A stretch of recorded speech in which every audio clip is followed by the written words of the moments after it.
rolling hills and oak trees of Windsor, England. Windsor was a small group of buildings that grew in front of an old well, which is now under Old Road Highway, in front of the garden between Grove Florist and Ume Japanese Restaurant. Folks would stop by this well on their way to and from Healdsburg, Santa Rosa, and beyond. Windsor's the place to raise your family. Take a drink from the well and make yourself some tea. Our hotel is big, our school is fine and free. And our church goes here to pray on Sunday. On June 1866, the Masons were granted a dispensation for a Masonic lodge in the township of Windsor. They received a charter in 1866. After the second floor in the old schoolhouse bell tower was built near the town hall for the meetings. They also leased this place to the Odd Fellows and Forces clubs for their meetings. In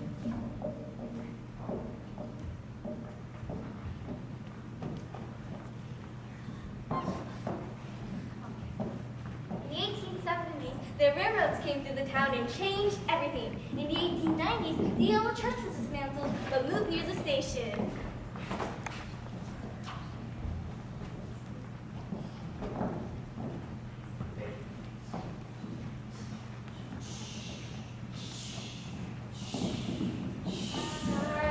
Working on the railroad all the livelong day.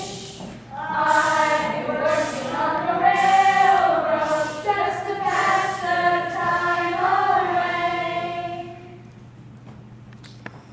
Well, this isn't much of a stop. Where can a lady get lunch around here? I'd like a nice big walk. I'd like a nice glass of water, but that hose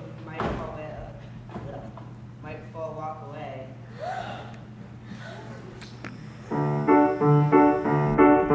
Windsor's the place to raise your family. Take a rest from the train and come and buy from me. Our hotel is big and our school is fine and free. And our church welcomes you to pray every Sunday.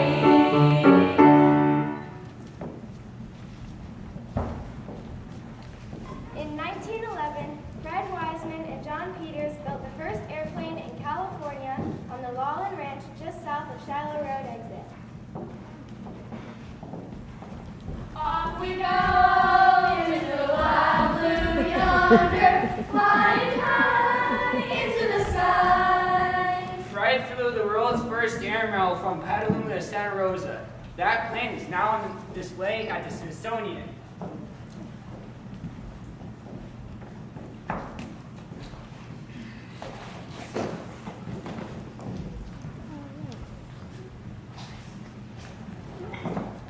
In the 1930s, Camp Windsor was established as a migrant labor camp and provided housing for families who followed the crop harvest and was the last Roosevelt-era camps. Camp Windsor was located down by the East Side Road. Old Camp Lane and River Oaks Lane are still there and lead right to where the camps used to be. Folks from Oklahoma and Texas who were escaping the Dust Bowl came here to pick prunes and all agreed that this was one of the best camps they lived in. Turn on the radio, Buck.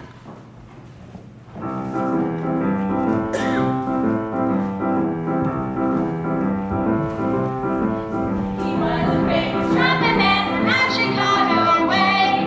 He had a boogie style no one else could play. He was the top man at his craft. And then his number came up, and he was done with the draft. He's in the army now, a blowing reveille. He's the boogie woogie unicorn company. Boogie, before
war were kept here in Windsor during World War II. The camp had hot and cold running water, and the Germans were kept busy growing and caring for farms. I taught them how to work hard, and even translated for them when necessary. I have to say, though, the surveillance was pretty lax.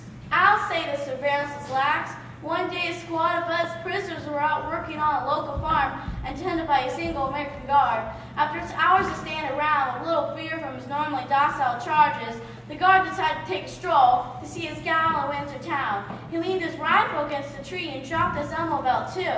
When it was time for us to go, we Germans were surprised. Our guard was nowhere to be found. We searched the orchard and found his rifle and ammo belt, but he was still missing. Well, as responsible as we were, we took the gun and marched back to camp. There, we turned it in to the authorities before letting ourselves in. No joke, no. Great escape here. Yep. Prisoners could come and go as they pleased and thought that Windsor was awesome. Not always as we pleased. 2 German prisoners were discovered missing one day. The camp commander launched a massive search. Soldiers, police, and who knows what else scoured the countryside looking for the fleeing Nazis. They were eventually arrested, but when asked why they fled the normally quiet facility, they replied, As long as we were here, we wanted to see the Pacific Ocean. The camp had a soccer team and even had a band that I led myself.